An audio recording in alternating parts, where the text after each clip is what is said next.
ഈ ഫ്രൂട്ടിൻ്റെ പേരാണ് ദുരിയാൻ. പഴങ്ങളുടെ രാജാവ് എന്ന അറിയപ്പെടുന്ന ദുരിയാൻ ലോകത്തെ തന്നെ പ്രശസ്തമായ ഫ്രൂട്ടുകളിൽ ഒന്നാണ്. ഇന്തോനേഷ്യ, മലേഷ്യ, തായ്ലൻഡ് പോലത്തെ രാജ്യങ്ങളിലാണ് ഇത് കൂടുതൽ കണ്ടുവരുന്നത്. ഇപ്പോൾ നമ്മുടെ കേരളത്തിലും ഇത് നട്ടു തുടങ്ങിയിട്ടുണ്ട്. ഇവിടെയും ഈ കാലാവസ്ഥക്കും അനുയോജ്യമായിട്ട് വളരുന്നുണ്ട്.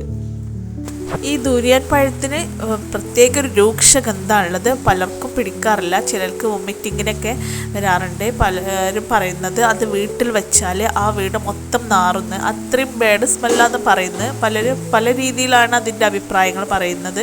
അത് പഴുക്കുന്നത് വരെയുള്ളൂ ആ സ്മെല്ലൊന്നും, പഴുത്ത് കഴിഞ്ഞാൽ അത്ര സ്മെല്ല് വരുന്നില്ലെന്നും ടേസ്റ്റ് വളരെ വ്യത്യസ്തമായ രീതിയിലാണ് പലരും വർണ്ണിക്കുന്നത്. ആർക്കും കറക്റ്റായിട്ടൊരു ടേസ്റ്റ് പറയാൻ പറ്റുന്നില്ല. എന്തൊക്കെയോ മിക്സ്ഡ് ആയൊരു ടേസ്റ്റാണ് കാണിക്കുന്നത്. ചിലർ പറയുന്നത് ആദ്യം കഴിച്ചപ്പോൾ ഇത്ര ടേസ്റ്റ് തോന്നിയില്ലെങ്കിൽ വീണ്ടും വീണ്ടും കഴിക്കുന്നതോടുകൂടി ടേസ്റ്റ് കൂടി വരുന്നതായി കാണുന്നു. പിന്നെ അത് കൂടുതൽ കഴിക്കാനുള്ളൊരു ടെൻഡൻസി വരുന്നുണ്ടെന്നാണ് പറയുന്നത്. നല്ലപോലെ ഹൈറ്റിൽ പോകുന്ന ഒരു മരമാണ് ഈ ദുരിയാൻ പഴത്തിൻ്റെ മരം എന്ന് പറയുന്നത്. വിത്തിട്ടാൽ ഒരു 10-12 വർഷത്തിൻ്റെ ഉള്ളിലാണ് കായ് കിട്ടുകയുള്ളൂ. പക്ഷേ നമ്മൾ ബഡ് തൈ ഉപയോഗിക്കുകയാണെങ്കിൽ 4-5 വർഷത്തിനുള്ളിൽ കായ് ഉണ്ടാകുന്നുണ്ട്. പിന്നെ ഇതിൻ്റെ സീസൺ എന്ന് പറയുന്നത് ജൂൺ മുതൽ സെപ്റ്റംബർ വരെ, ആ ഒരു മാസങ്ങളിലാണ് അതിൻ്റെ സീസൺ വരുന്നത്. പിന്നെ റെഡ് ദുരിയാൻ കൂടുതൽ ടേസ്റ്റിയാണെന്ന് പറയപ്പെടുന്നു.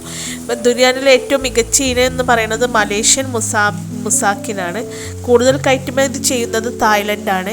പക്ഷേ കൂടുതൽ ഇറക്കുമതി ചെയ്യുന്നത്, കൂടുതൽ ഉപയോഗിക്കുന്നത് ചൈനയിലാണ്. ഫ്രിഡ്ജ് വെച്ച് തണുപ്പിച്ച് കഴിച്ചാൽ ഒന്നുകൂടെ ടേസ്റ്റ് ഉണ്ടാവുമെന്ന് പറയുന്നു. 4 മാസം കൊണ്ടാണ് വിളവെടുക്കുന്നത്. ഷെയ്ക്ക്, ഐസ്ക്രീം പോലത്തെ കാര്യങ്ങളൊക്കെ ദുരിയാൻ വെച്ച് ചെയ്യുന്നുണ്ട്. നല്ല ടേസ്റ്റാണ്. ഒരു ഡിഫറെൻറ്റ് തരം ടേസ്റ്റാണ് വരുന്നത്. നല്ല ക്രീമിയാണ്, നല്ല സ്വീറ്റാണ്.